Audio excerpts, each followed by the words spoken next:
So let's repeat shortly what is the basis of our study. It's the law. We started last night to see the fundamental law.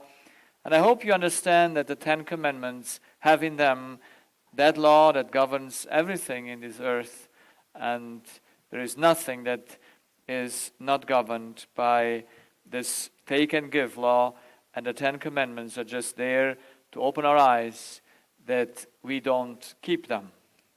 And then the structure, our needs and our function, they are the basis of understanding. I think these four things we all need to know. And if you know these four things, we will all be on the same page. We will all be united in understanding.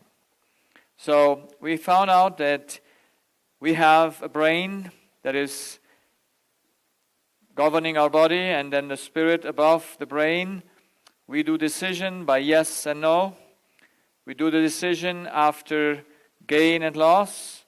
We need a motivation that must be love, that we do everything for our Lord, and we do all in trust and dependency to Him. And of course, we would do that only as we understand that we are creatures.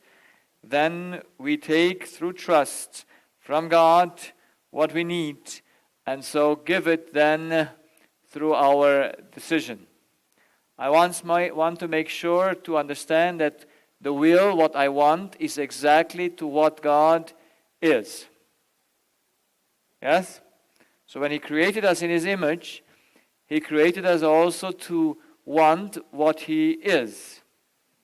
So if He created us that we want food, then we need that food that He created for us. But on spiritual level, for the Spirit, He gave Himself so that we draw from Him everything our spirit needs is in our will. So if we would be connected to Him in trust, our motivation would be love, we would know what gain and loss is, and the will, what I do, would exactly be that what I want. Through sinful nature, we lost that capacity. We think we're God, and so we have expectations and claims to others and to God and to ourselves. We think when others do it, then it is well with us. When others fulfill our claims and expectations, and this is where we go in our experience with God. As long as God fulfills our prayer, we are happy with Him, are we? But then when things appear like He doesn't listen to our prayer, then we get into trouble with Him because we say, "Oh Lord, what happened? Did you change? Did He change?" No, because He wants to teach us it's not Him that need to do anything for our happiness. It's us that need to do anything for our happiness. So all claims and expectations from others, even from God, in what we have to do is wrong. That's why we get into discontentment in wrath, in strife. We want to control others. We force, stress, and all our diseases in our body come from this situation where we want something that is not possible because we want others to fulfill our needs. No one can fulfill our needs, not even God. So how can I now make humans clear that they were not made that someone should fulfill their needs? No one can fulfill anyone's need. In this whole nature, in these whole laws, every individual must fulfill its needs. Children sometimes think that they are there to fulfill their parents' happiness. I mean adult children. And so they have to take care that mother is not unhappy. But we were never made to be anyone's spiritual food. But God is that. But we can direct our parents towards God, can we? Yeah? So we must know that when others come to us and want something from us, we can respond to help them to know how to do it. And do our relatives or mothers have anything wrong in mind when they want us to be around? No. But still, it's not the right way. So, we were not made to be someone else's happiness. Yes, we're going to meet the need of the other one. We show him that we love, but we must show them that our love won't change them. It's only when they act on love that is changing. So we have this error in our heart and we don't see it. It is so blinding that people really believe that others owe them something. But there is no one and no end that owe us. And God has given us a means how to open our eyes, and that is the fundamental law we must take in order to give. And we think we give in order to receive. The end of that is stress, anxiety, conflicts, depression, cancer, all chronic disease. All problems humanity faces are found in the error of man's spirit who thinks he is someone that he is not. So, last night we saw this law, and I want to go fast through it, but to remember it. It's in our heart we have only two actions, the taking and the giving. And we must, before we take, we must give. And all our giving goes into our body. So our body is an image of what we take. Because what we give to the body, we need to take before. This is so beautiful that you have the body as an unlying instrument of what your heart is taking from. I find it fantastic that you can make a spiritual thing to be seen physically.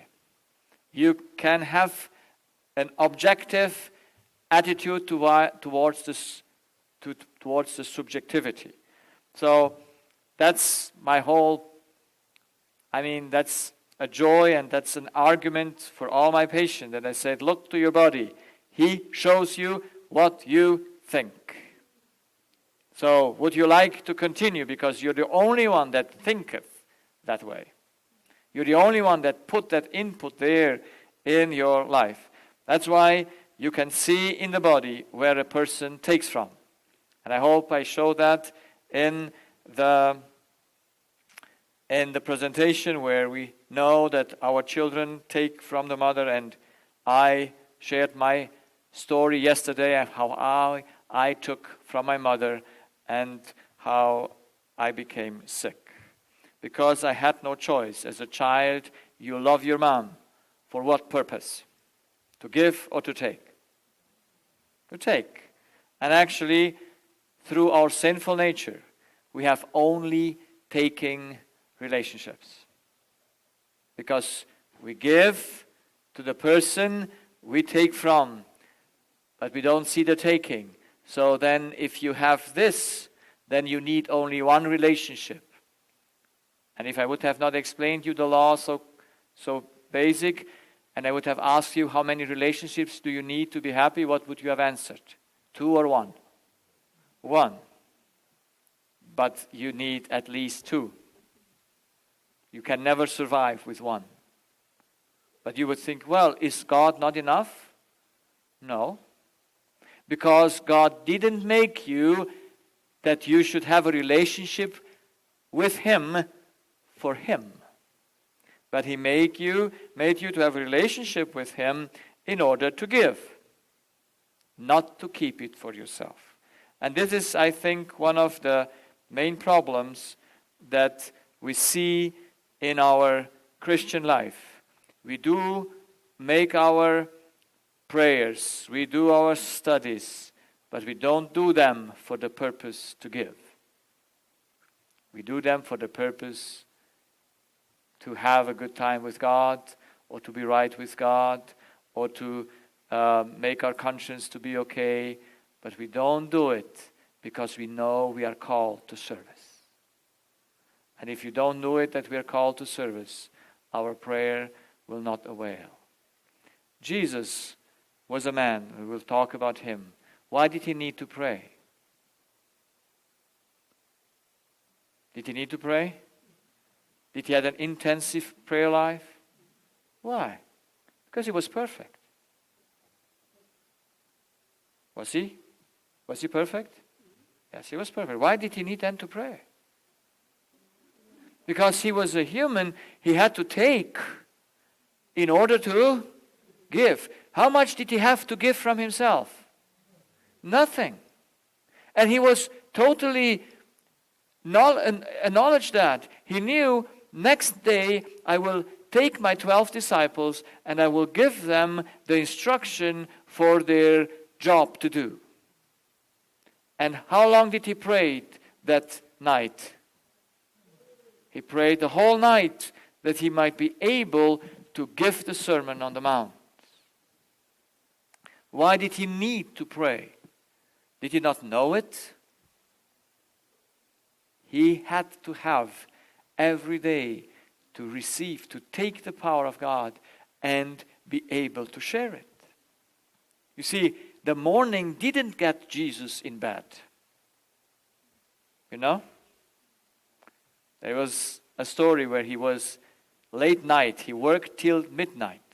It was a Sabbath evening. He worked till midnight because the people only brought the sick people after the closing of the Sabbath. The sun was set and Jesus worked till midnight.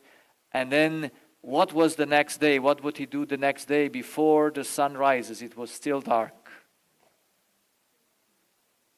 The people came back to the house of where Peter's mother-in-law lived, and they knocked at the door and said, "Where is Jesus?" And the disciples, they were still sleepy, woke up, and did they find Jesus around them? Where was he? He was out in nature.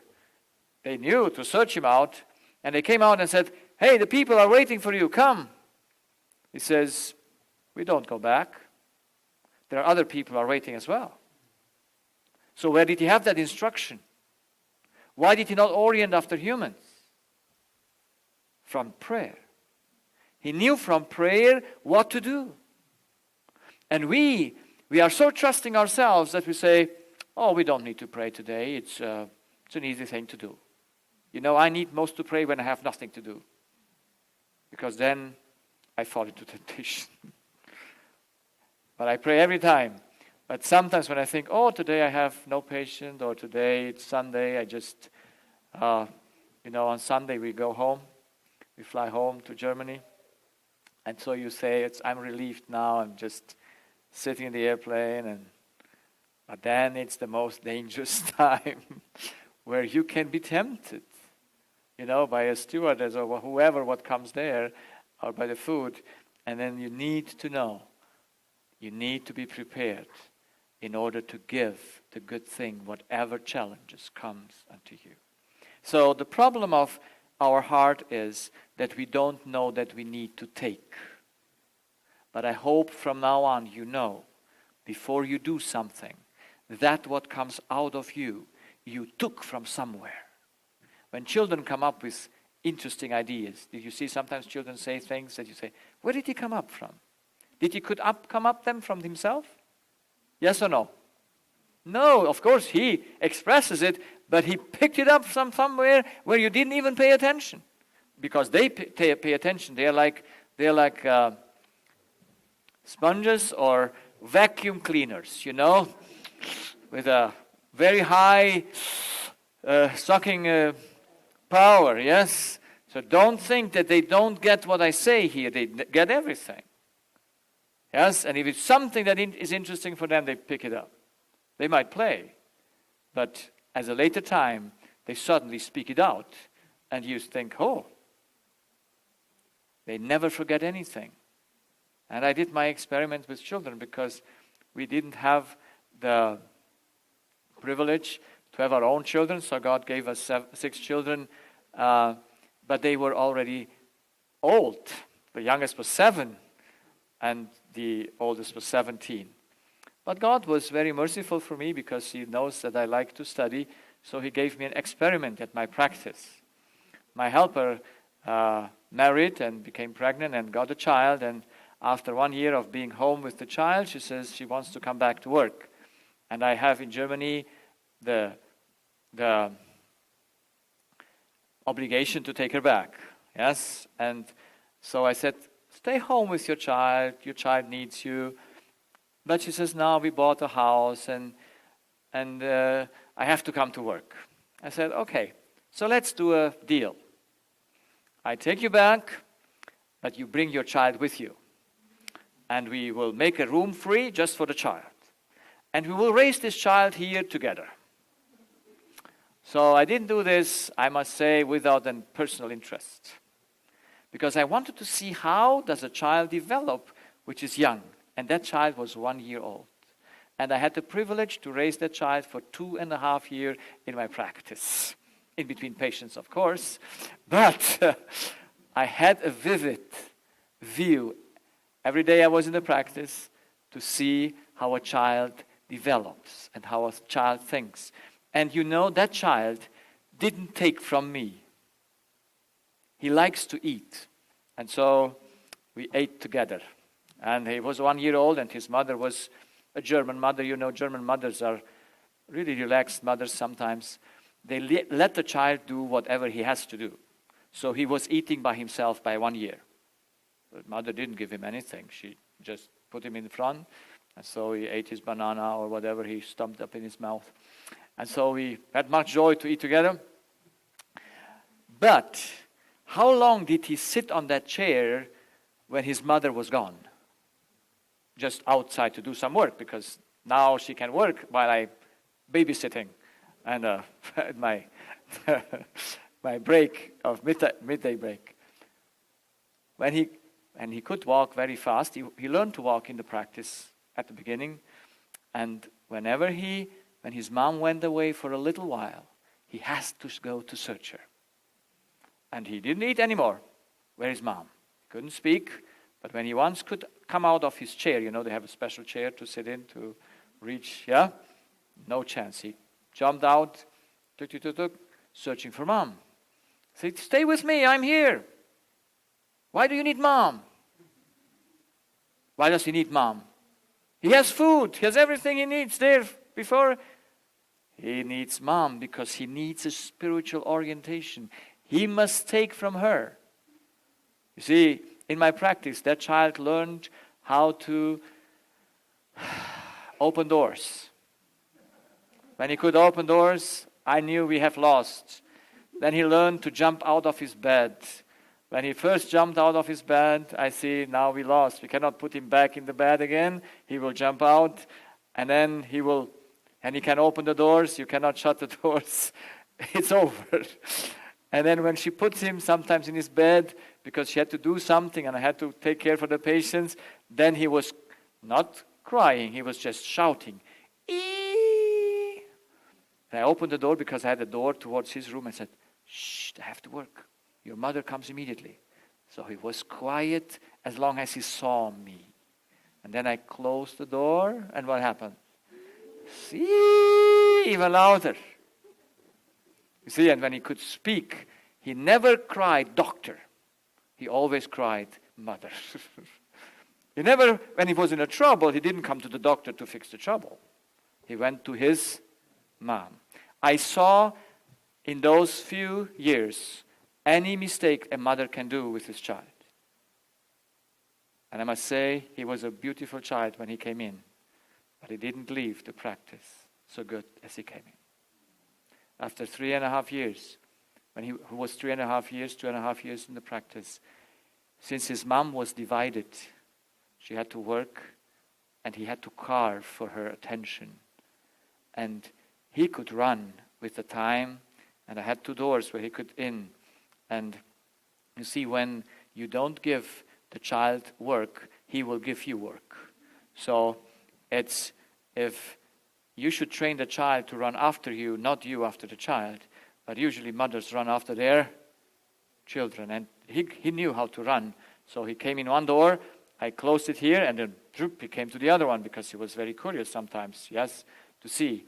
He learned how to jump from windows down to break his, and he learned how to break endoscopes and all the things. But it was a very, very blessed time for me because I learned how to deal with children and how children function from first sight. So I'm happy to not share things that I hear from others because I never like to hear from others. I want to know them by myself. So we need to take. And since the problem is taking, God gave us 10 commandments to show us that our problem is taking. But somehow we haven't realized that. And I wouldn't have realized it, that the taking is the problem. And the law warns us from the false taking if I would have not seen it in nature. There is no output without an input. Only the Spirit thinks he can have an output without an input. That's why that is the darkest place in our life. We don't see from whom we take, but we must take. So our disease comes because we do not know where we take from. That's why God says in the first 3 commandments, from here do not take.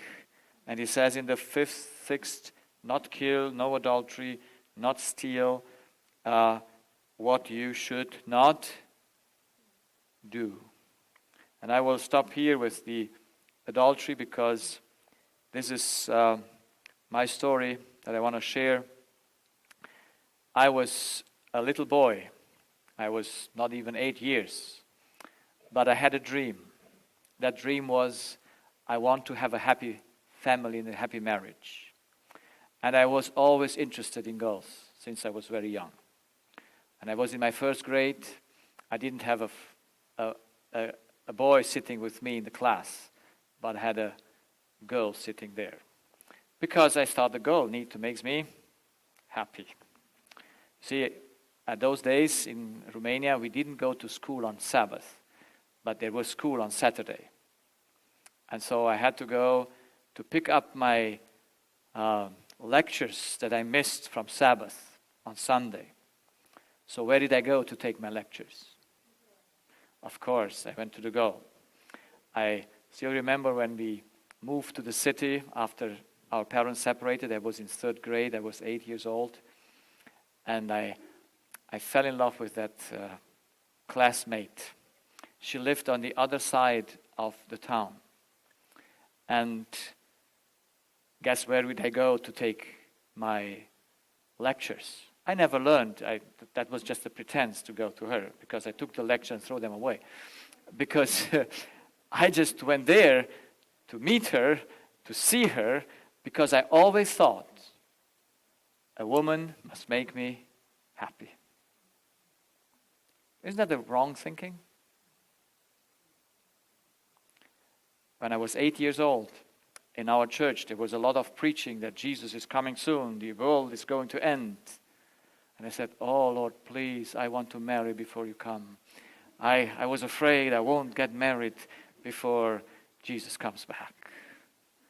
That was my dream. I was thinking a happy family is the fulfillment of your life. Anything wrong with that?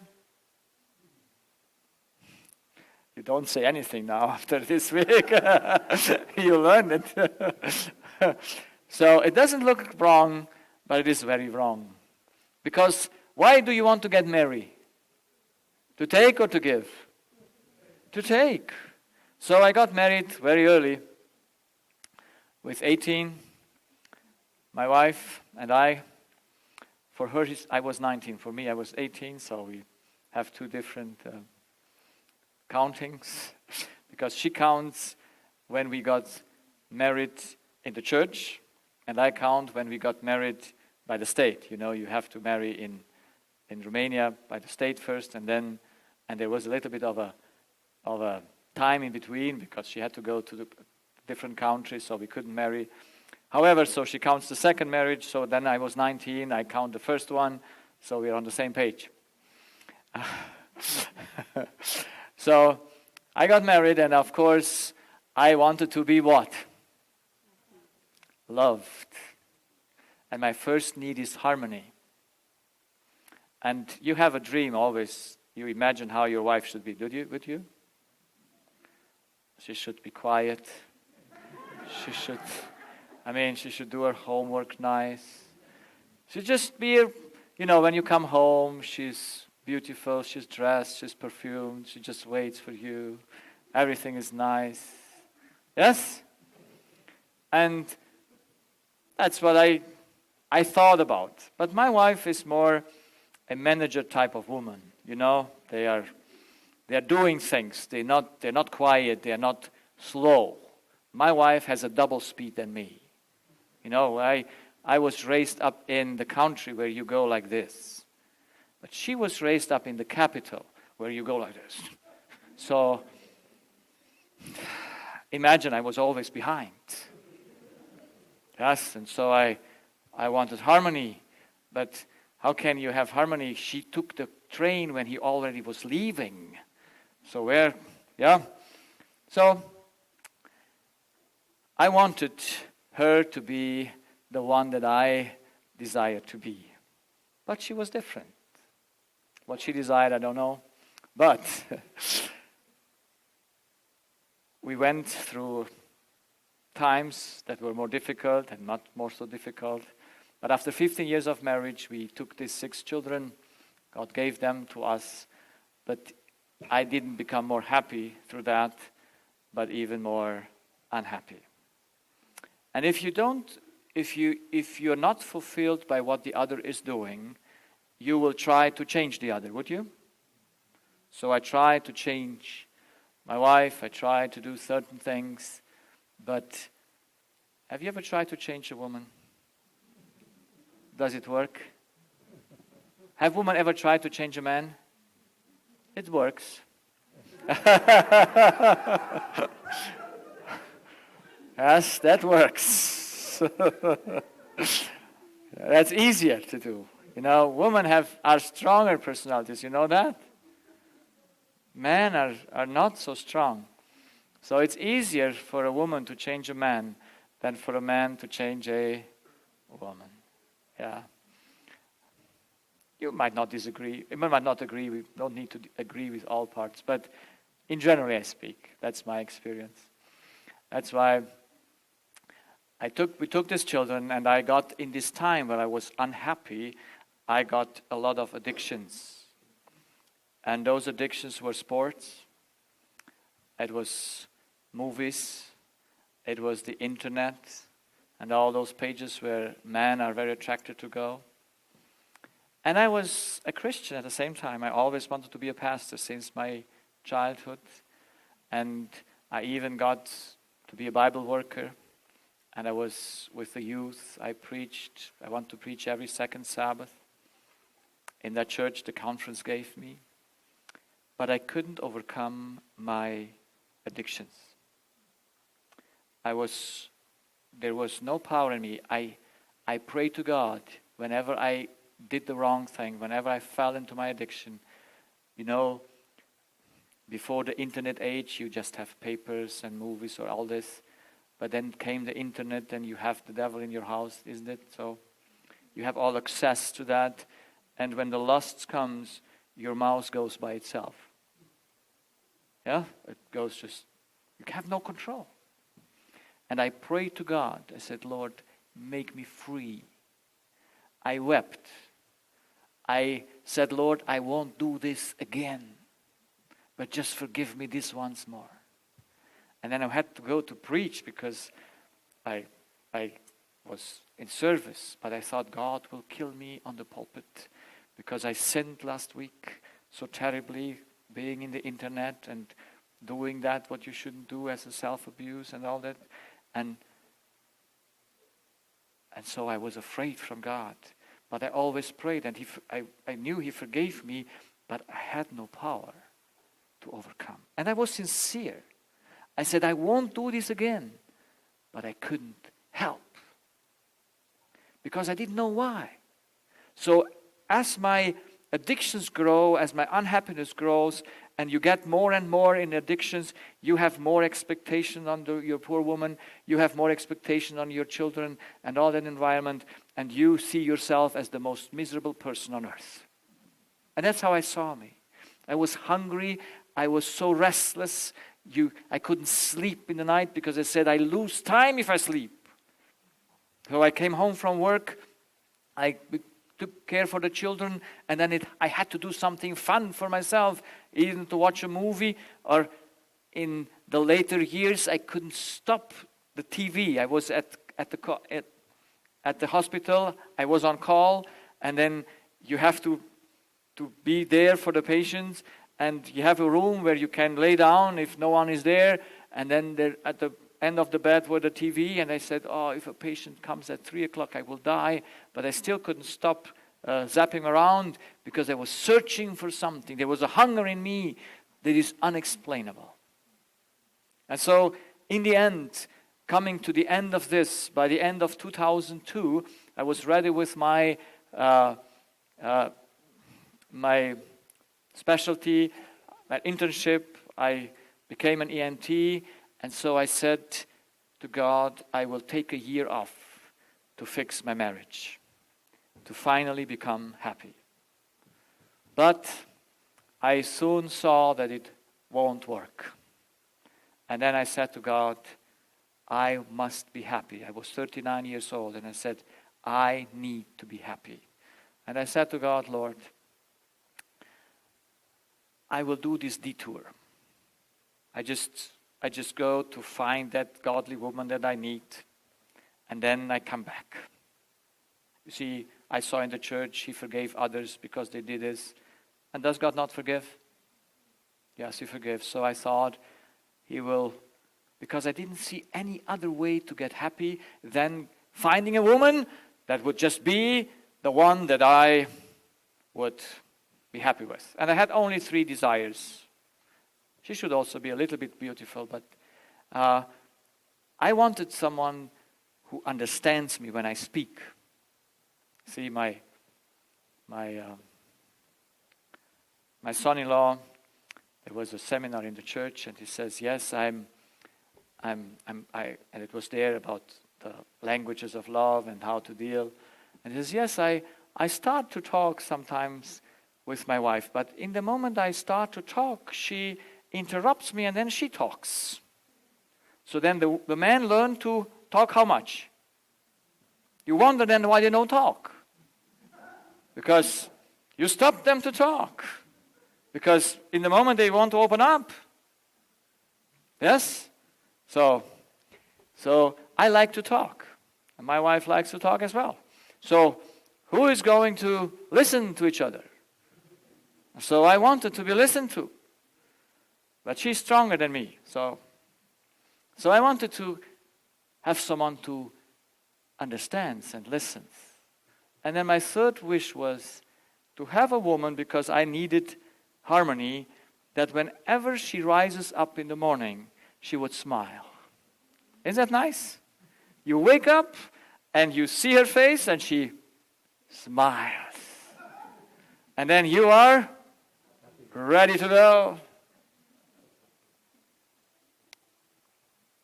Any woman here that can fulfill those wishes? Just a few, isn't it? But they are not fulfilled. Are they able? Can that make me happy? There's no woman that would fit to that. But this is our illusion. This is our error in our hearts. But I had this, and on the 1st June 2003, we were here in America, not very far away in Montana, visiting the Waters family. And we made the schedule to come to visit them and come to the Spokane, to the Washington camp meeting, the Restoration Family camp meeting. And while we made that, I still had hoped that we should not need to be separated. But when we came at the 1st June, or 29 May, it was our anniversary, 20 May 2003, 29 of May. Wedding anniversary. Yeah, they know it. Anniversary is wedding anniversary. Did you understand it? Yes. Anniversaries, wedding. So we came here, and of course I already decided the separation. I quit the house. On 26th of July, we should be separated. The children should go back, the minors to their parents. I would go to my mom, and my wife would go to her mom, and everyone would start again at his mom. So that was the plan. So we came here to have we scheduled it. We could not change the flights. We would lose the money. So I said, let's make a last vacation together. There were 3 children with us here. And we had a counseling, and they counseled us. They spoke with us for about 3 hours. And my wife was weeping. Elaine was weeping. Tom was quite relaxed, and I was strong. I said, no, for me there is no turning back. I want to be happy, and I don't want anything wrong from this life. I just want my needs to be fulfilled, and I need to find that woman that makes me happy. And so after 3 hours of speaking with me, it finished, and I went down to take my tennis shoes to do something with our teenage children that were there with us. And while I went down the streets there in their yard, a thought came to my mind. And that thought says this: if you are going to fulfill my commandments, I will take care of your needs. That was a fantastic thought. Oh, my needs can be fulfilled. You see that I always preach from needs? You know why? That's the bottom line of our life, our needs. And it says, if you're going to keep my commandments, I will take care that your needs will be fulfilled. So the part that the needs would be fulfilled made me happy. But then I was looking to the condition. And what was the condition? Keep my commandments, and all that I knew then is no adultery. I had no reason to divorce my wife just because she was not the most harmonious or the most housewife or whatever I desired. Did I have a right then? No. It was just my need. So I said, not adultery. I said, Lord, but I was 20 years. I was there. Why didn't you make me happy? Now you want me to stay? And how will you do that? So I was confused. But the thought was there, and the time went on. It was Sunday the 1st, and we came on Wednesday to this camp meeting here. It started well. There was nice messages, but I always stood down. I wanted to do God's will, but I said, I must do this detour. Then I come back. On Friday night of that camp meeting on 6th of June, 2003, they gave out a bookmark. On that was my favorite Bible text written. God knows always how to do this, yes. And there was written, me and my house, we will serve the Lord. We had that on our door at the entrance for many, many years.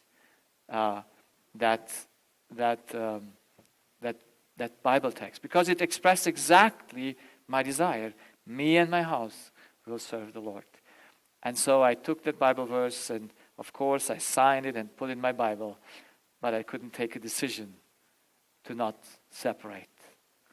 But the next day comes, the Sabbath comes, and in the afternoon we meet again with the family just to take goodbye, because they said on Sunday when the camp is over, all people want to ask something from them, and better to meet on Sabbath afternoon to have a good time, to not be interrupted. So we were sitting together in their, I think it was their bedroom, whatever.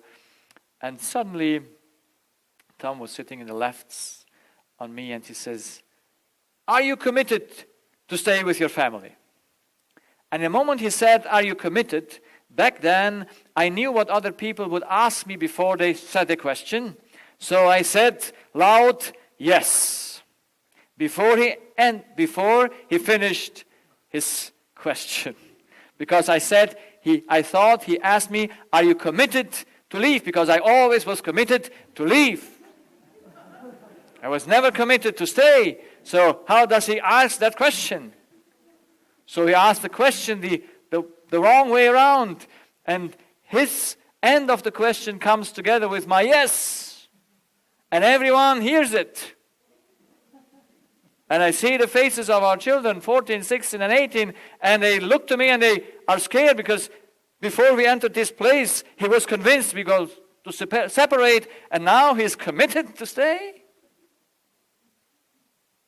You see how God is good with us? He uses our mistakes, our preconceived, our foolishness for our good.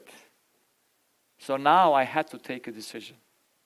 I said yes to something I didn't want to say yes. I said yes that I'm committed to stay, while I was not committed to stay.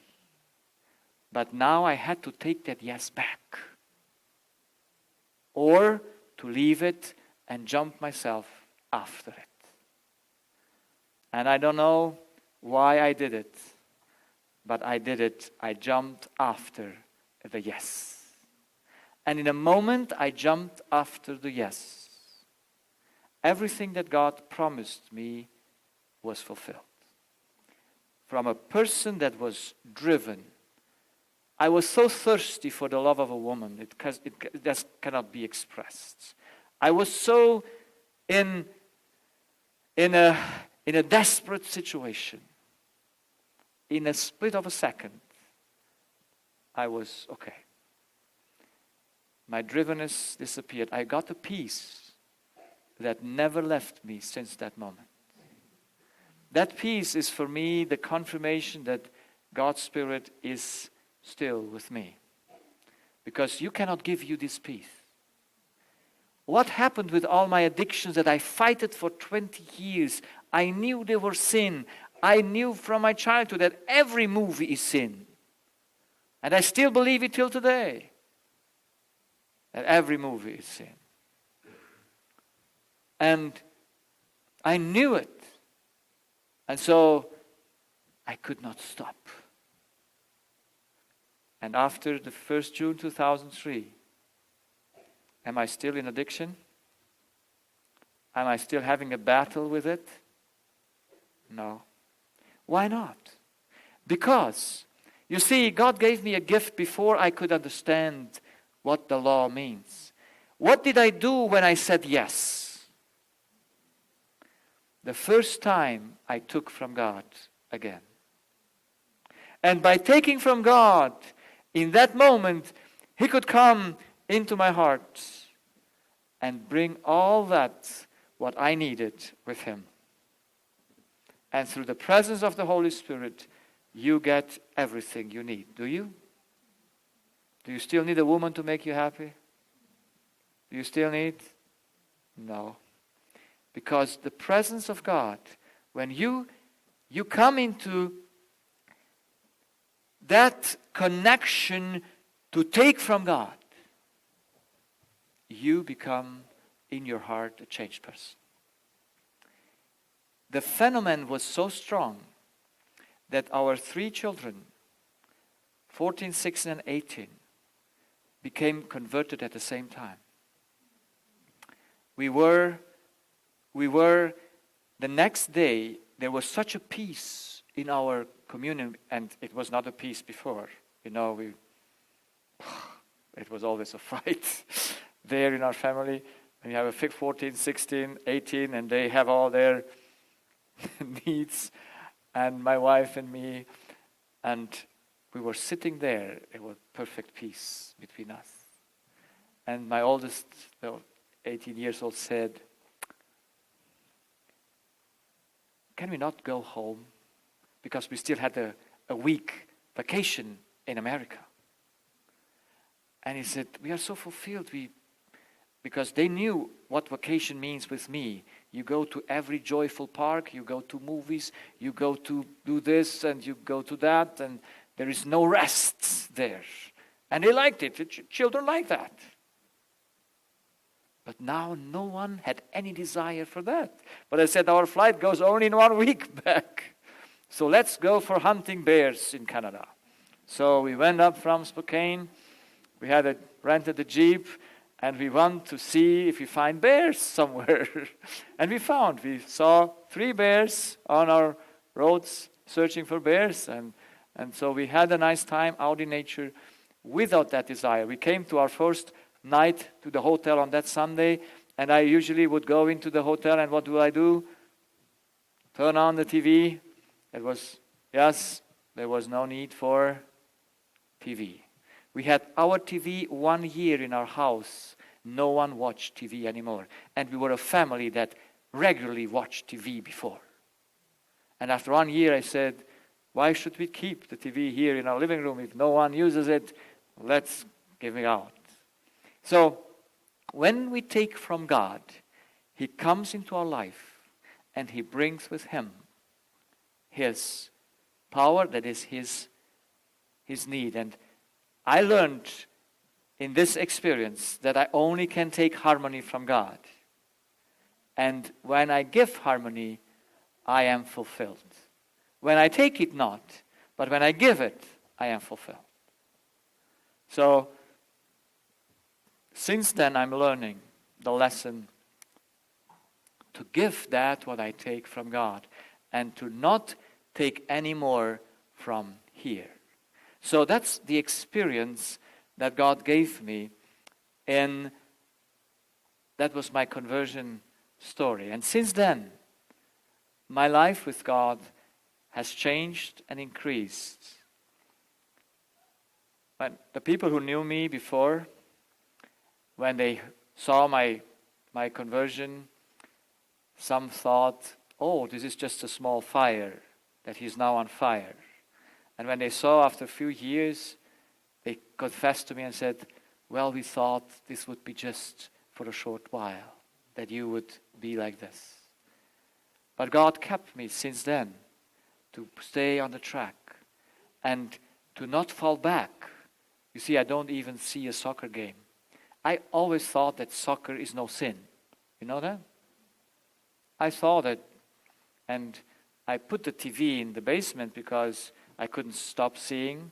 But I thought whenever there was a championship, European championship or world championship, I brought the TV out from the basement because it's okay to see soccer. So this year is again soccer, is it? I think world championship.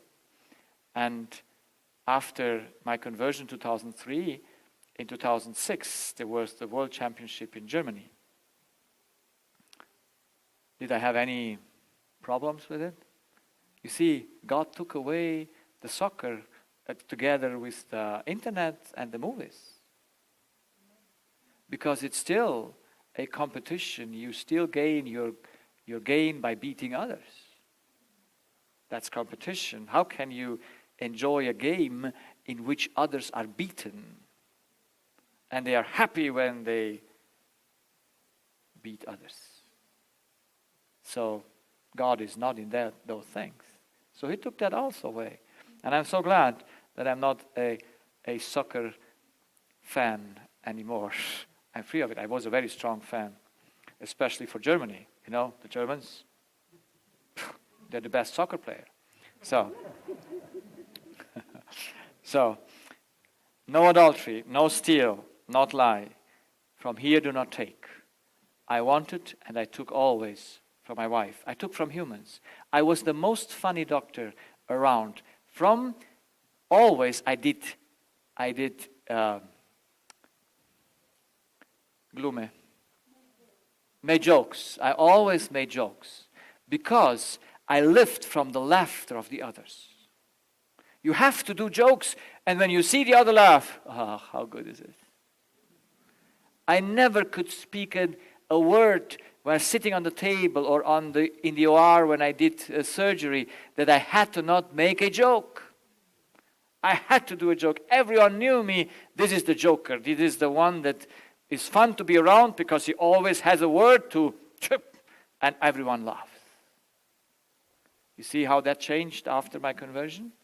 Before I started to say the joke, there was something there that said, well, think about it first.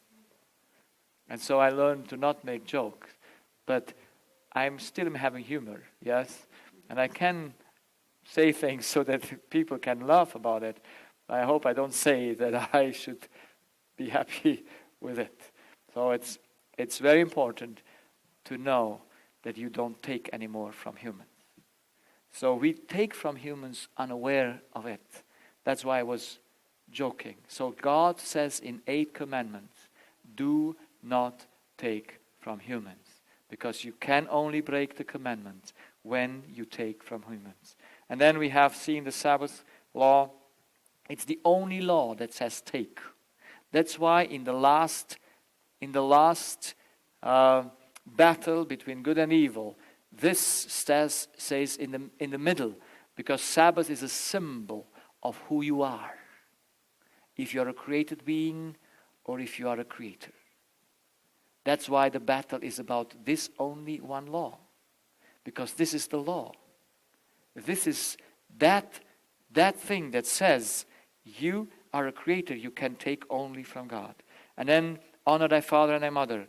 And I will tell you the story of a lady that was by her father abused in her childhood. And her father was a pastor. And I met the lady when she was 59 years old. And she had many diseases.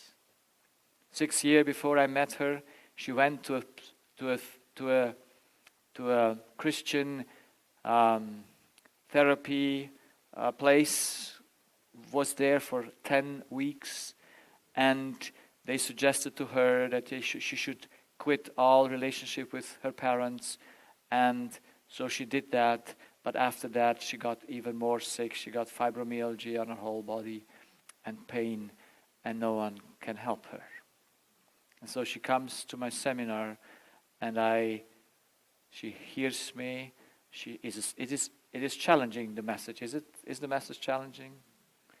And then she hears me, and then she says, I see that you must be right, but I cannot. Can she honor her father and her mother? Can she do it? If father and mother abused you, can you honor them? Can you or can you not? No. But if you cannot honor them, that means you still take from them. If your father is in debt to you, you are still a prisoner and you break the 5th commandment. That is, you show through breaking the 5th commandment that you break the 1st commandment of taking from God.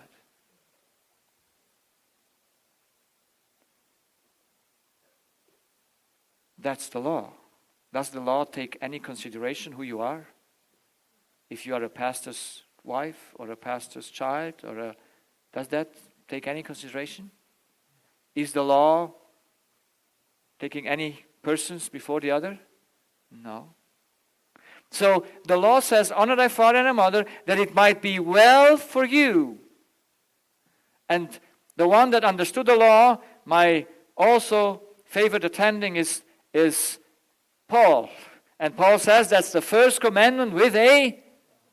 Why is the promise in the giving? Because in the giving is shown if you give the love of God.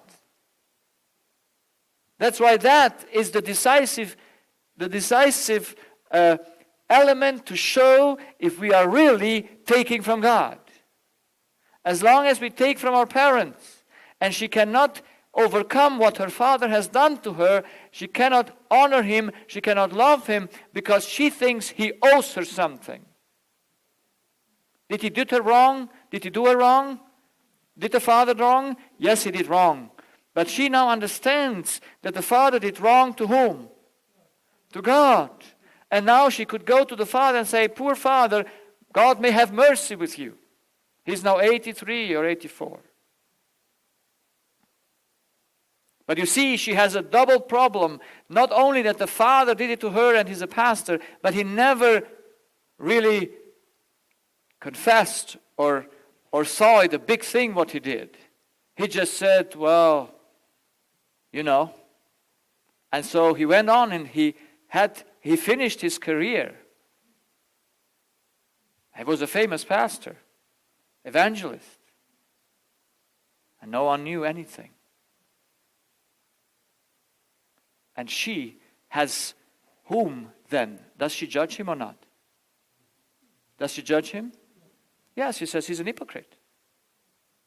He says one, and look at how he looks outside, and no one knows what he has done for 9 years to me. No one knows that. And he does not even show that he is really sorry for it. Because sometimes we think if the other would show that they are sorry, we think then it's fine with us. But we still would be victims if others would show that they are sorry. So can she honor her father and mother? Can she or can she not? Is she doomed to die or is she not doomed to die? Is she or not? Does she do that because she's free, because she has a choice, or no choice? No choice. The choice only comes when she receives that chance that I got at my 7th June 2003, when she might understand that her father did not owe her anything. And she must stop taking from father and mother. From everyone you keep accountable to you that he did wrong to you, you are taking from that person. And God knows exactly that we take from our parents while we were children, but we must come to the place where our parents are on the other side, where we never take from them anymore. We just give to them that what we take from God. And can we give the love of God to a father that abused us? Yes or no? Yes, can we give it? There was one lady in my practice to counsel, and her father and mother abused her. And they died. Both were dead. Or the father was only dead. And the mother, I think, was still alive. And she was sitting there. I counseled her. She was broken. She had many diseases in her body. And it came all because of not being able to honor father and mother. And so I said to her, look, this is the love of God. I had a pen in my hand. And I said, would you like to take this pen and give it to your father? And in the moment you give it to your father, you're healed. That's all.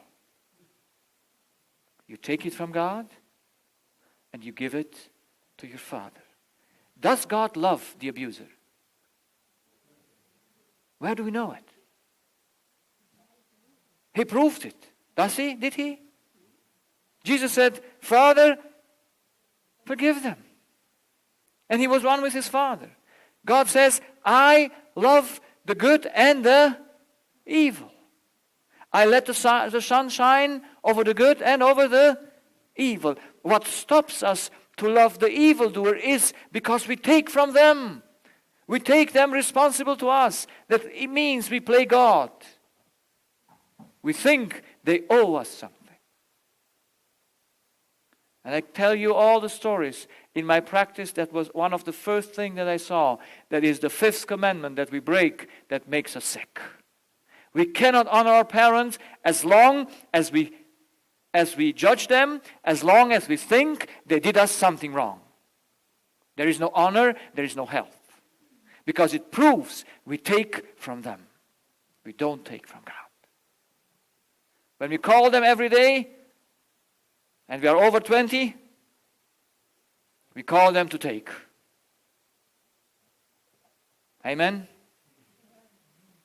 We don't call them because we are caring for them. We call them because we want something from them. That's not honoring the parents. Honoring the parents means I love you because I take my love from God.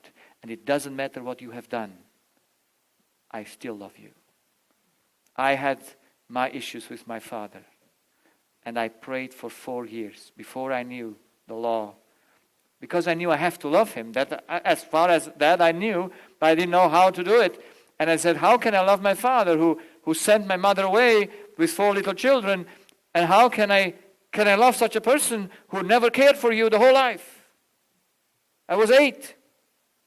He didn't pay any contribution. We didn't know it. My mother said it was the last day. They brought the last bread with the last money. She said, now we don't know what to eat. We didn't know it, but she told it to us. And so now what do you do? Do you have a righteousness sense in you? Yes or no? You have. And then you could say, hey, you didn't do your duty towards me. And I prayed for 4 years to love my father. Because I didn't know how to do it. And today I love him. There were, not a few years ago, my father got sick. And I told him why he got sick. And I tried to help him. But anyway, I said to God, I said, Lord, when my father dies, he's now 85 years old. I said, when my father dies, I would like to stay at his grave and know that he confessed his sin, that he divorced my mom and sent her away with 4 little children. Why did I do that? To take or to give? I thought I would do it for his sake. But lately, or after time, I realized I did it for my sake. Does my father need to confess his sin, that I know it? No. He might confess it for himself. But I want what? You see, our selfish nature wants the good, but it pretends it like a God, like a one that stays there and wants to judge. If my father dies one day, I want to be at his grave and I want to be happy for his life. And there should be no condemnation, no judging, nothing. I don't want to stand there as a victim of my father, but one that is redeemed, that can honor his father and his mother.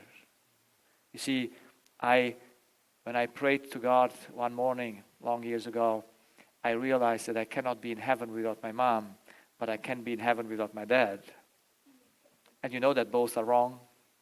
You should be able to be without your mom in heaven, and you should want that your father should be in heaven. And so I said, Lord, I have to do this switch. I have to love my father as I love my mother, that I want them to be saved, but I have to even let them be lost. That's love. So we will never be able to honor our parents except we don't take from them anymore. The father and the mother must be in our mind as a person that never hurt us. That we can love for God's sake, not because they were good or not good. Because the law doesn't take any countenance how others are. And if you never take from others, why should you not give them the love of God? It's not your love. I told this lady in my practice, it's not your love. Just take it and give it, because you must take it and give it. This love heals you while you give it to your father. Your father is dead, it doesn't matter. But in your mind, he's alive. You have to give it to him and love him. And in that moment, I promised her, you will be healed. She started crying. I didn't know what she did. But I had an old lady once. She's 78. And she came into my practice with a terrible cough. And she coughed for 1 year and 2 months. But it was a cough that is, it sounds terrible. So we have 2 hours more tonight. Okay. I finished, but she came to that cough. She was 78, and I said, what do you have else? And she told me that she had a cancer on her uterus, cancer, 20 years ago, and she got surgery and radiated. But since 10 years, she has a urine bladder that she cannot keep the urine.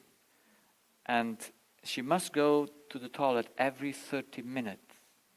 If she takes strong medication, she can keep it for 2 hours. And she did a lot of surgeries to do that plastic to keep somehow that urine there. But it didn't work. And now she got the cough. And now you imagine what that means. And now she has these 2 things, the cancer, the bladder, and the cough. And I said to her, you have a burdened heart. And I asked her to come for counsel. And she came, and I took her story. And what was her story? A story that her mother used her while she was young. She preferred the boys. You know, in the old age, the boys were more worse than women and the girls. And so preferred the boys. And said, she just used me. And my mom never said thank you to me. And her mom died 20 years ago. Then she got the cancer. And since then she has her issues. Now I said to her, because I couldn't explain to her all the law of life those days, because she's 78, and because on that day I had just little time, and so I said to her, look, you must love your mother. The law of life requires you to give love to everyone. That's how you live. You see how we give the oxygen to our body, we must give love to others. That's life. Have you understood that? Not in our health system. Because we take the oxygen, but we don't see that it is a demand for life. The Bible says, he who does this law will live through it. So it is a demand for us to love, like it is a demand to breathe, like it is a demand to drink water, as to eat the right food. We have to love. There is no choice for that. If you want to live, you must love. But is love not the best thing you have? What this gives you more joy? The eating? Does that satisfy your joy? Yes, it is a satisfaction, but there is no satisfaction higher than when you love a person. There is no feeling higher. There is no drug that can make you such a good feeling than when you love another person. There's nothing else. And we deprive ourselves by this action because someone else did something wrong and we dare not overcome it. But this mother just, how much did she do wrong? She didn't say thank you. Now I said to this old lady, I said, look, you need to love your mom. Doesn't matter. The law doesn't. She was a Catholic lady. And I said, because I live in a Catholic region there in my practice. And I said to her, you go and ask God to change your eyes. That is the eye of the heart, yes? So that you can love your mom. You have to see your mom with the eyes of God, not with yours. And so she went home, and 3 weeks later she came for the next counseling session. And she waited for 1.5 hours in my waiting room. And when I saw who waited, I said, you waited here half an hour? I didn't hear you cough. Because her cough was so loud. You hear it to all the doors. And she said, she came in very, very smiling. I said, you know, doctor, I don't cough anymore since I was here with you lately. I said, what happened? So I put her sit down. And she said, well, doctor, I did exactly what you said. That's like oil, you know, when the patient does exactly what the doctor says, isn't it? It's like, goes in like nothing. She says, she went home and she prayed before she went that evening tonight. And she said almost the same words that I said to her to say. Help me to see my mom different so that I can love her. And she says, since then, she says that prayer. Since then, she says, the cough disappeared and my urine bladder works perfectly. In 3 weeks, I don't need to go one night to wake up to go to the toilet. It all works like always. And she went to her family doctor and she told him, and he said, how did you do that? You see, God encouraged me through this older lady. Did she change her mind? She was just willing. Did I change my mind when God came into my life? And I must say, I also lost a lot of diseases on those 7th June. I had migraine, I lost it. I had my back pain, that I lost it. There was a relief of my body in the moment I took from God, and I was freed at that place.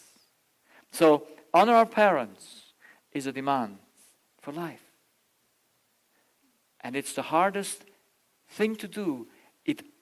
That's why we take from them while we are young. We have the greatest demands from our mother.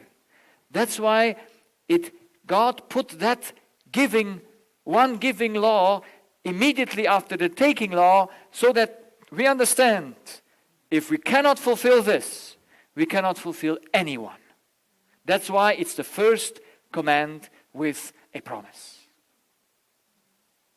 That's why it is the fulfilling of the law. It shows that you really fulfilled your law.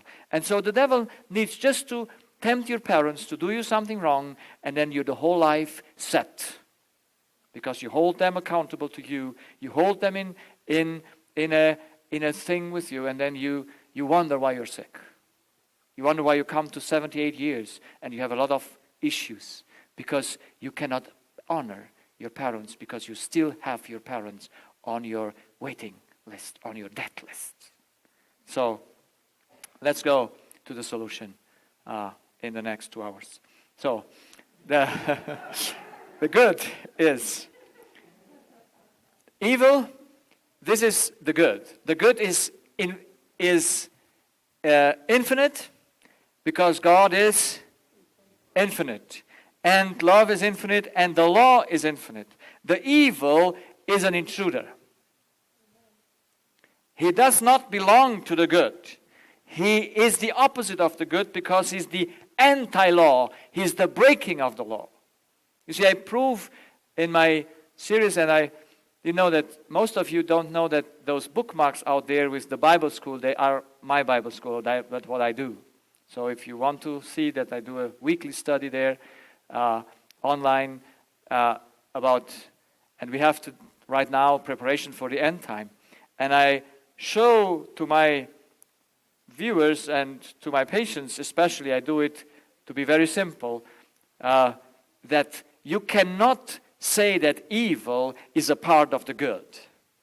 You cannot say that evil is not existent, because this is a lot of saying today. It's just another thing. Well, if it would be just another thing, it would be not anti-law.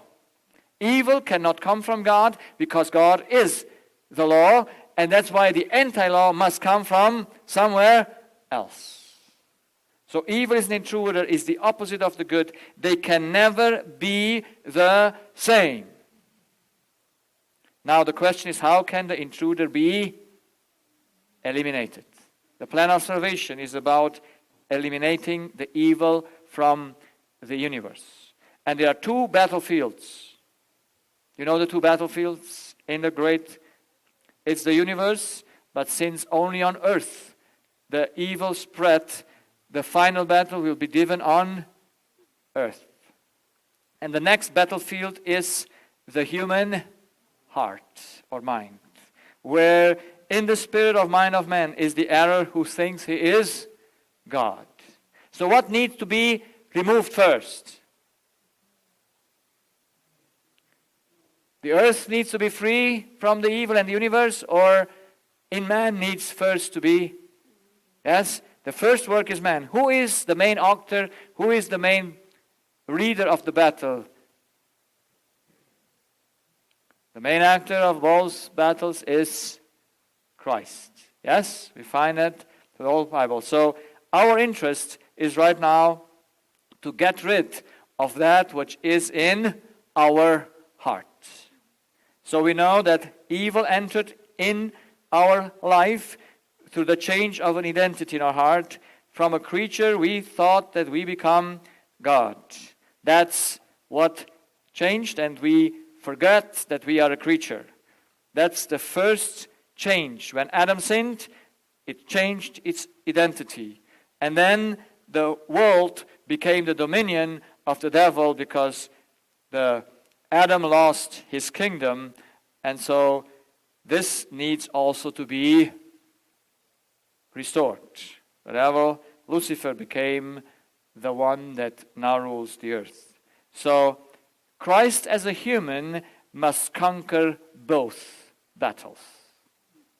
And so at the first coming, he battles the battle of the heart. at his second coming, that's why he has to kill the problem in the heart of man and make us again to see that we are creatures. And as the second and third coming of Christ, he destroys and judges all humans and Lucifer that kept the deception, that they want to keep it, and then he renews the earth and it will become the home of the saved. So there are two battlefields, the heart and our earth. And this is part of the universe. Now, we need to know, why did Christ come into the world? Why did he need to incarnate? Now, this is a little bit of high theology, but I try to make it very simple. The problem is in our hearts. Is it an inner problem or outer problem? An inner problem. Can God come into our heart to solve the problem, or can he not? Can he or can he not? I wanted to hear a no. He cannot come in our heart to save us. If he could, we would need no Redeemer. When Adam sinned, his heart was closed. We will see this more tomorrow. Adam could not return, and God had no access to him. So this sinful nature, this idea, this change of identity separated man from God forever. There was no possibility, neither for God to enter man's heart, neither for man to go back to God. So now how can this problem be solved? So that's why there must be a new creature. There must be a life that combines both together. So that's why Jesus, the Word, was made flesh. Incarnation was only needed because there had to be a change in the inner man. And man could not change it in himself anymore. So God needed to become man to change the problem in himself. So did Jesus come on earth to change a problem outside of him or a problem inside of him? I hope we all understand it's inside of him.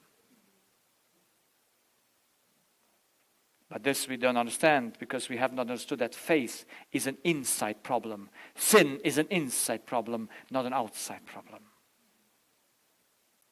Faith is something that is subconscious. And he came to restore faith, did he?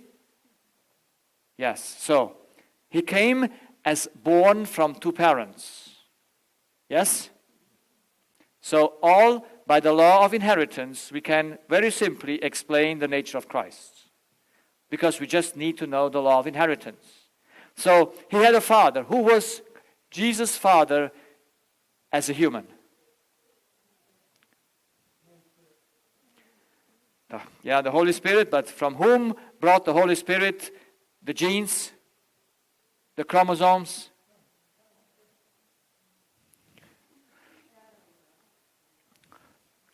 Okay. It's the only begotten Son of God. So, Jesus was begotten through the Holy Spirit in the womb of Mary. His physical body, where did he have it? From?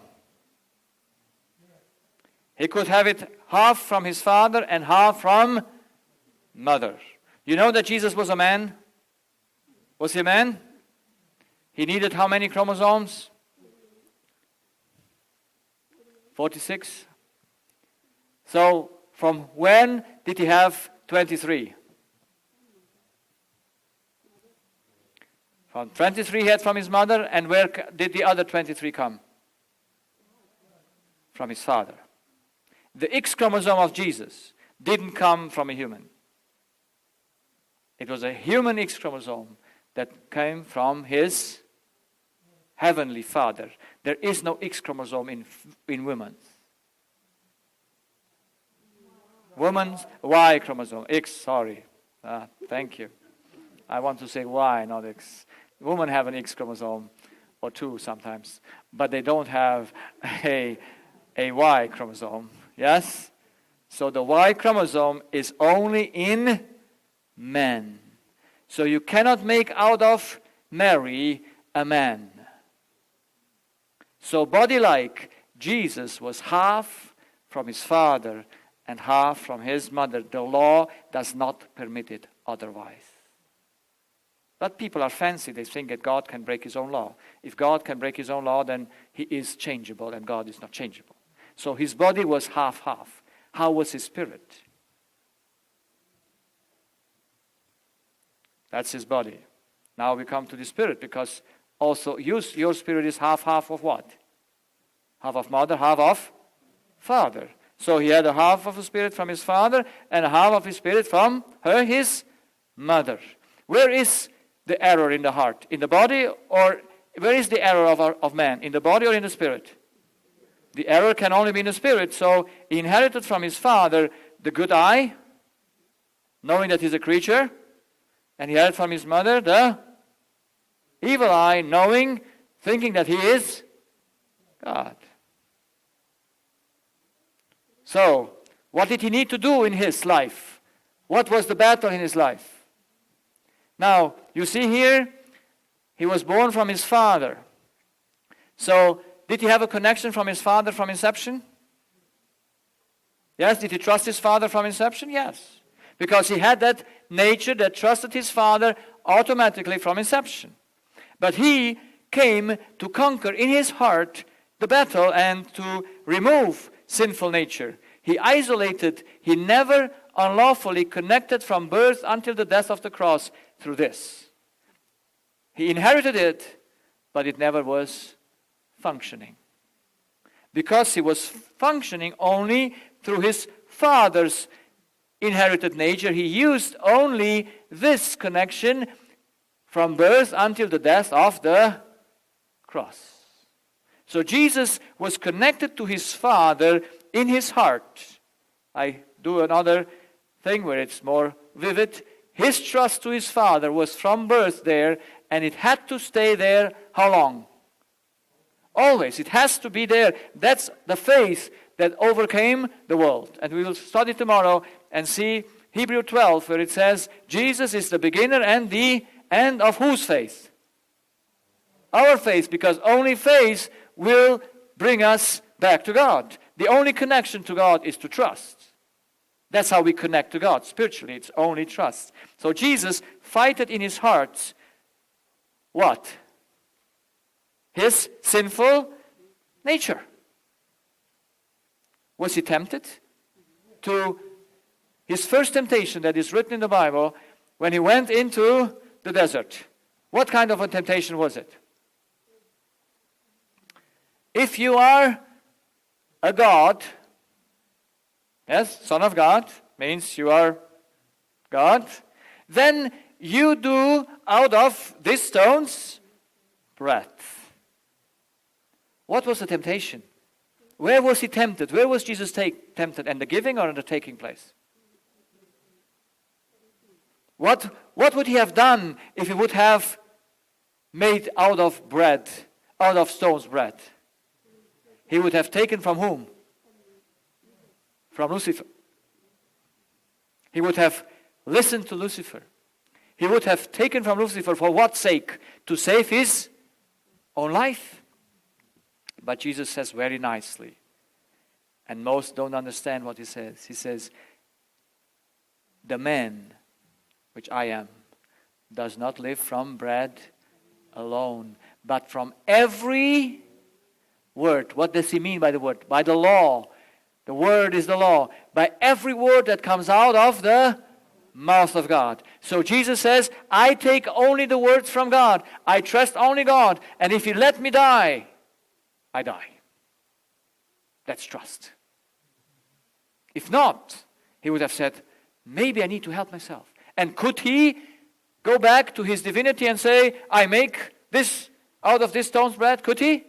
Yes, of course, because he was God. Imagine you are God in the bag, and now you have to conquer the idea, I'm a God. Is that an easy battle or a difficult battle? It's a bit difficult battle. The next temptation comes, the devil says, jump down, because your Father promised you. You believe His word. You now jump because you trust His word. And Jesus says, okay, I understand, but I only have the promise of the word when the Father says to me, jump. And since the Father doesn't say jump, I don't jump, because only then you have the promise. So Jesus didn't take from the devil. And then the devil offers him the whole world. Are many people tempted to take the whole world from the devil? Yes. But could Jesus be tempted by that? Because he said, Jesus, you came to conquer this world back. Look, I give it to you from me. And what did Jesus say? Poor guy, you have nothing to offer to me because you owe nothing. My Father owes anything. I worship Him. I go and take this world back from my Father. That's why the devil disappeared. And there was the other greater temptation. You know, there are only two temptations in life. Some people wonder, they say, well, Jesus was not tempted with women or all this kind of stuff. But if you know the heart, there are only two temptations. And all those two we have, and all those two Jesus had as well. There's only the one temptation that you take from someone else instead of God. That's the one temptation. And the other temptation is to not take from God what God says to you to take. Those are both. Only those two are the breaking of the law. So now comes the temptation in Gethsemane. Why is the temptation in Gethsemane stronger than the temptation that he had in the wilderness and during his lifetime? Because here is Christ, here is God having the cup.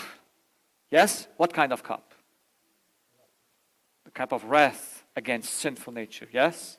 And now the Father says, Son, take it. And where did the devil stand? Exactly in between the cup and Jesus. Saying, don't take the cup. You see, Jesus asked those two disciples that wanted to be the greatest after him. He said, are you able to drink the cup? And they said what? They said, yes, of course. They didn't know what they say, but they said, yes, you will drink the cup. So the Father gives the cup, and now Jesus is tempted to not take the cup because he does not know the end of it. But what determines him to take the cup? Trust that the Father will not overwork him. The cup is exactly measured for Christ to overcome every sinful nature, to overcome everything on the cross that he will be tempted. And he knew whatever would come, it would not overwork him. That's his trust. So after he fighted that battle to take the cup that he could only take through faith, because he did not know, or he didn't know how heavy it was. But he was afraid he would not fulfill it. That's why I said, is it possible there should be another way? He did not want to not take the cup, but he thought maybe there is an easier way. Would we not sometimes think there must be an easier way? We sometimes think there must be. God only knows. He says, drink the cup. That's the only way you can be saved. So Jesus was tempted in those temptations that we are. We are tempted to not take from God, that is to take from humans and the devil. Or when God gives us the cup, we say, oh no, Lord, don't give us this cup. We'd rather go here to do this. And just give a practical example. God gives us children and he says, raise them. And you say, oh no, better go to work. So we don't drink the cup. We don't do the duty that he gives to us. That's breaking of the law. That's sin. That's the sin that really matters. Not those deeds that outcome of that. So there are only two temptations. When God gives you the cup, you don't take it. Or when someone else comes and offers you to take from him, and you take from other ones than from God. And both are only possible through trust. What needs more trust? The more trust is to take the cup from God. That's more trust. That's also will be our last temptation at the end of time, when we have to drink the cup of the wrath of God that comes on the earth. Jesus was healthy in his body because he never took anything from sinful nature. He mortified it, he crucified it. And what gives he to us as inheritance? What is the inheritance to us? His victory. So let's look how that victory looks. I did a very personalized thing, and I finish with this, I hope so. A personalized life, the life career of Jesus and my life career. So this is Jesus. He lived on earth. His earthly life was composed of two natures. He had his earthly life, that is his human life, was on two natures. He had the good eye from his father, and he had the evil eye from his mother. Why did he go to the cross? What did he need to kill on the cross? He had to kill on the cross sinful nature. I call it on the cross. The Father took the surgery to cut out sinful nature from Christ forever. And when he cried out, "It is finished," that thing was done. Christ's heart got the victory over every temptation. That was his trust in his Father was forever established. No time, never again in this universe will mistrust in God have an entrance. That accomplished Jesus and his Father on the cross. So he resurrected. He had to die on the cross because he died after he killed this. Because he had to take away the result of sin, that is death. He had to conquer death, and he had to conquer all the results that sinful nature did in the human being. So when he resurrected a total new being. That's the new creature. And with this new creature, he went up to heaven as a high priest, and he will come back as a king. That's his career. Now, my career is down here. That's me. The only place to meet Christ is where? It's on the cross. Me, I was born from how many parents? 2.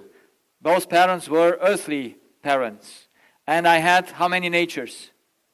1. I had only the sinful nature. How much good deeds could I do out of this nature? No good deeds. My whole life was a dark.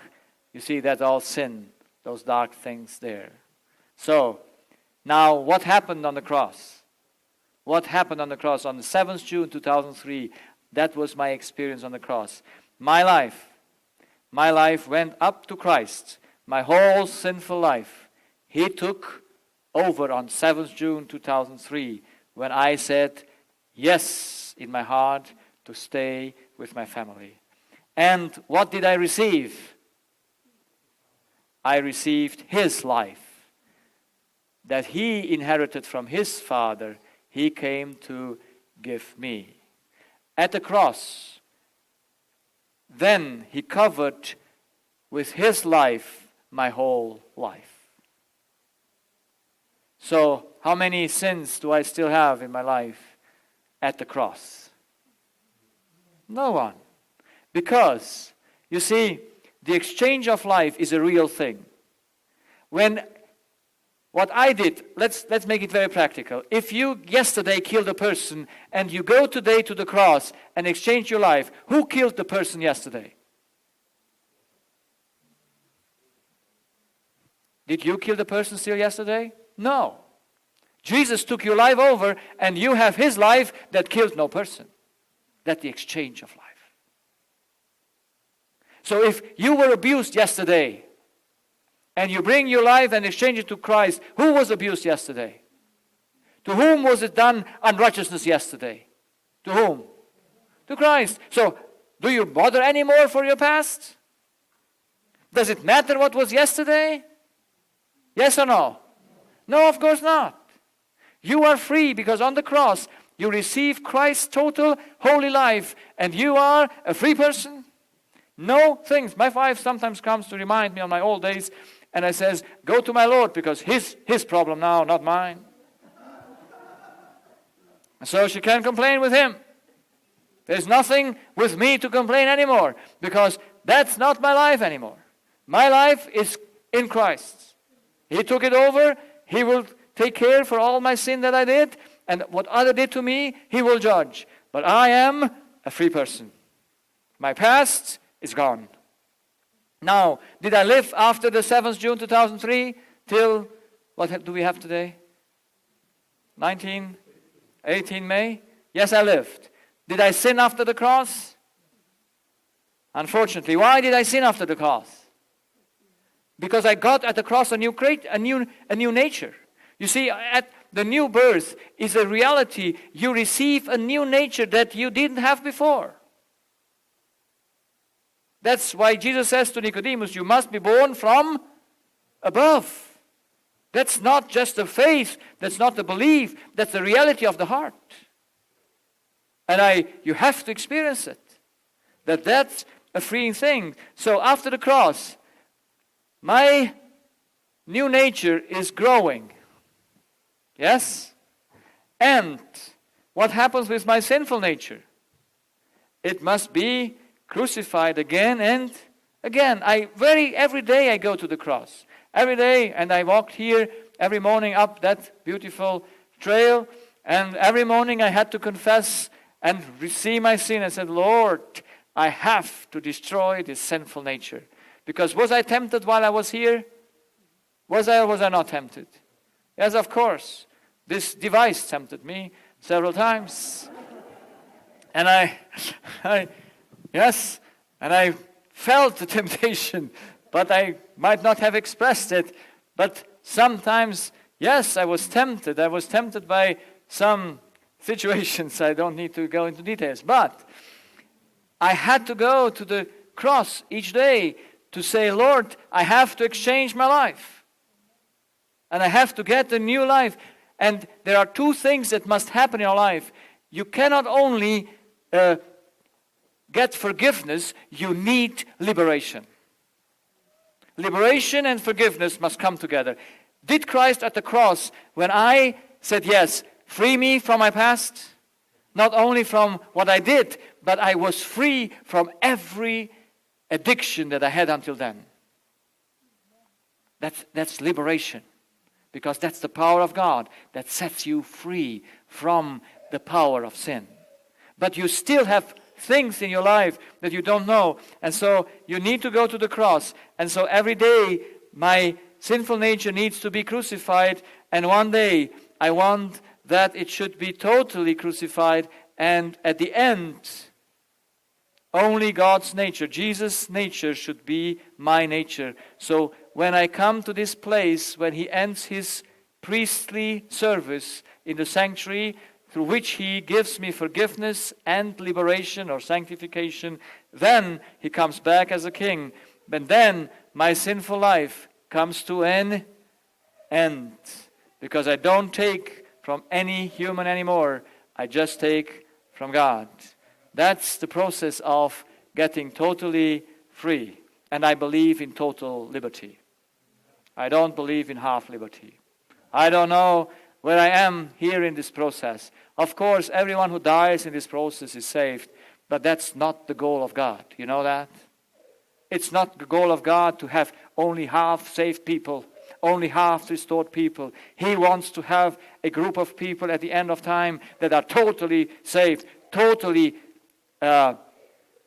liberated, totally restored, and he also set the number for them. They are the number of the 144,000. They must reach this point. If not, this world will never end. There must be accomplished the place. And then he comes back as a king, and then he will transform me in a new creature. Isn't that a fantastic thing? I so love it. Because I want to be among those 144,000. I don't want to get just half saved. I don't just want to die somewhere here on the place. And yes, it won't matter if I die today. I know I'm God's child. He will decide about my salvation. Do I earn salvation? Do we have a right of salvation? No. It's just a grace and gift of God. If he gives it to us, it's always undeserved. That's why I don't bother about my salvation. I just bother to be free.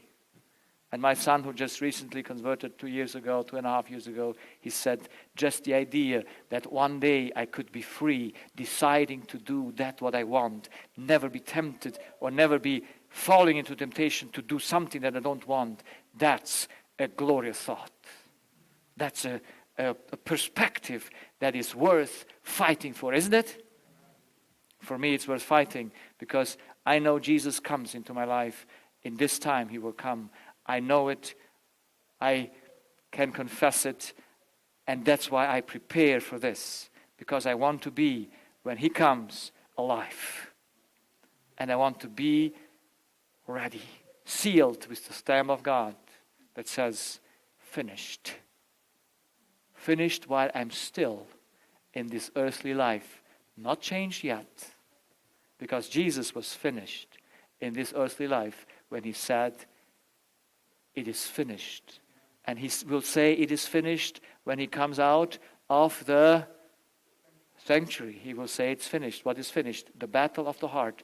Every human being is decided for life or for death. And there will be only two kinds of people on earth.